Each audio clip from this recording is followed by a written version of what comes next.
अब मैं आपको एक रेमेडी और बताती हूँ जो कि हेयर फॉल में बहुत ज़्यादा फ़ायदेमंद होती है। ये आंवले का पाउडर है।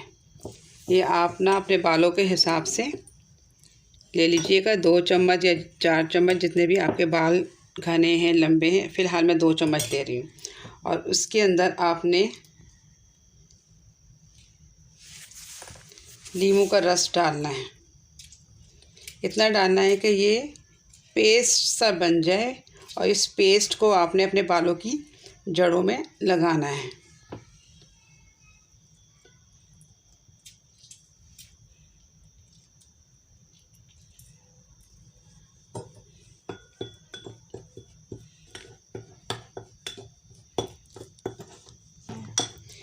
ये आपने नींबू का रस डाल के इसको अच्छी तरह से मिक्स करना है ताकि ये पेस्ट बन जाए। और ये विटामिन ई के कैप्सूल हैं, ये आपने इसके अंदर डालने हैं।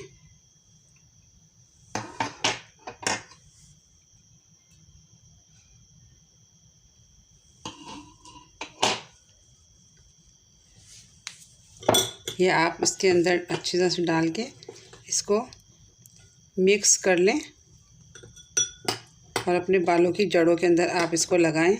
इससे बहुत जो है फ़ायदा होगा और आपके बाल जो हैं वो गिरने जो हैं बंद हो जाएंगे।